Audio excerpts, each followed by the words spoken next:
Hey guys, welcome back. This is part two of my Japan stationery shopping haul, and I have this small stack of stuff that I bought in Osaka compared to my previous video wherein I talked about some of the stuff that I got in Kyoto. This one is a much smaller haul because I didn't find a lot of things interesting in Osaka. I know that's probably gonna be unusual for some of you who have been there and who have done some stationery shopping there, but like what I mentioned in the first video, my intention to visit and look around stationery shops in Osaka and in Japan for the second time was a bit more calculated, a bit more intentional. So I didn't go crazy. And this is the result of that. So I'm somewhat happy and proud of myself for reining it all in and not going crazy, because there were some things that kind of interested me or really piqued my interest, but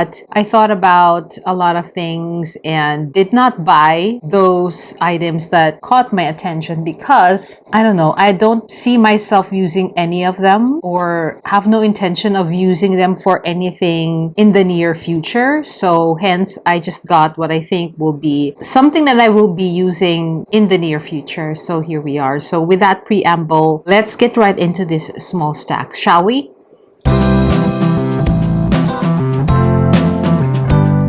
Alright, I got these sticker sheets in Loft Osaka. They're not as big as the one in Shibuya, the main store, I believe. So there's not a lot to take a look at. Anyway, this is what I got from Loft. Let me just put aside some of the things. I think these are the ones that I got. So these sticker sheets that I really like, they're writing and fountain pen inspired, which I love because I do have like an ink journal. I think these are going to work really well there as embellishments and decoration. I love the details of it, so definitely will be using these to decorate my ink journal. I got this Usari loose paper in the A6 size. There are only 30 sheets of this. I was really interested in exploring a lot of fountain pen friendly papers this year, mainly because I'm thinking about what to use for 2026, what my lineup is gonna be. And I know there aren't any planners that are using Usari, but I do know that a lot of fountain pen enthusiasts really like this paper. When I do my ink swatching, I will definitely use this paper. And I got another Ishoni notebook. This is a notebook this time around, and this time it's in the B6 size. It's Colors by Lamy Safari. So I would probably assume that this color notebook also has a corresponding Lamy Safari. But unlike the other Ishoni book that I showed you in the previous part, this one is not a planner. It's just a plain notebook. It's gridded, and I got it off at 70% off. The original price was 1,150 yen, but I got it at 345. I never knew. I was so lucky. I was really admiring Ishoni notebooks for the longest time, and I'm really happy that I got it this time around in Japan. And it's numbered, and the page numbers are on the upper right hand side of the page, and there's also an index page for this notebook, which I really love. So if you haven't been for a long time on my channel, I am a bullet journaler. Even when I'm using a predated planner, I still practice the bullet journal method by Ryder Carroll, and I have been on a bullet journal notebook, official one, last year. So I love notebooks that are not predated, no structure at all. And why I picked this up is because this reminded me so much of when I was beginning in bullet journaling. And I really love the paper of Ishoni. And what I also love about this notebook is that the grid is 5 millimeters, which I love. I'm excited. Just to show you the index here, this is very similar to Hobonichi, like their yearly overview. But this one, this index index is very unusual. This is the first time that I'm seeing an index like this, wherein each of the pages is already numbered here. So, you know, if this kind of like really works as a true index, because unlike, for example, the bullet journal notebook, wherein it's just there's just an index heading here, and then you're free to design it however you want. You can make it simple or ornate as you want. But this one clearly says it's an index, but then it already lists out all of the page numbers of this notebook. And wow, the paper is also quite thick. I'm not sure what is the GSM. So yeah, it is 5mm. The grid, does it say how thick of the GSM is? It doesn't say, but it is thicker than TRP. So I guess it says, let me just take a look at the 192. So yeah, definitely each page is accounted for here. So, you know, it won't be difficult for you to find any information you write on which page. You just have to note it down here in the index. So this is really perfect for journaling. And there is this demarcation line out here. You could make it also a commonplace book. This could be a great commonplace book. And what's interesting about the layout of their grid is that the grid is flushed until the end of the page at the bottom, but here at the top, it's not. There's some space here because the page numbers are here on the left-hand side and at the right-hand side. But other than that, this is how it looks like, and I really like it. I am expecting that this is going to be fountain pen friendly because the paper is quite thick, not 100 GSM for sure, maybe 80, I'm not sure, but I really like the build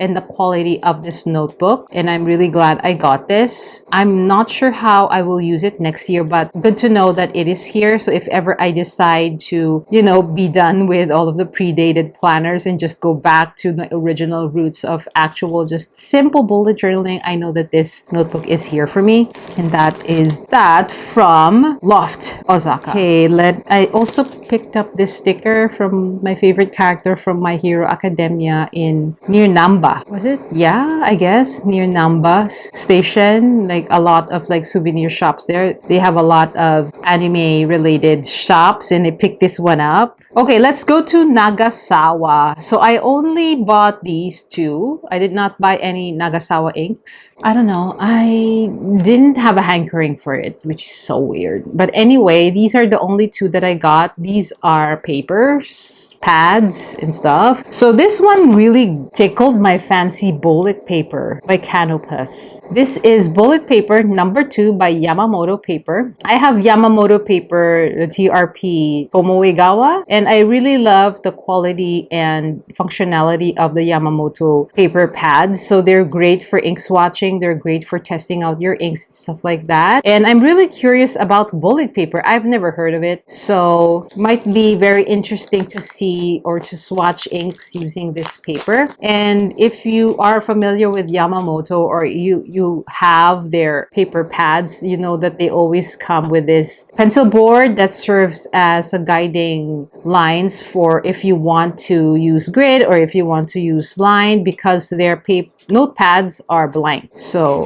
there you have it. So I'm not sure. Oh, this is 73 GSM, 30 sheets. It's quite thick, 73 GSM. So there you have it. So I am looking forward to see how inks are gonna render on this paper. It is smooth, but it's not as smooth as TRP. So if you're expecting that kind of, you know, when you touch it, it's like feathery, it's like butter, you know, the texture is like butter, super smooth. This one is smooth, but there is some very light texture to it. And I think that if you put fountain pen nib on the paper and try to write, there might be some, you know, interesting feedback, but depends on the pen, of course. But it's just interesting to come across this paper, which I'm glad I have picked it up. I have here a stack of A5 loose sheets from Aeroful. I've been really wanting to check out this paper because a lot of planner makers are looking at this paper for their planners, and also, of course, the fountain pen community knows this paper to be really really good for ink swatching and trying out your inks and trying out your fountain pens. And I'm not sure. Oh, this is 75 GSM.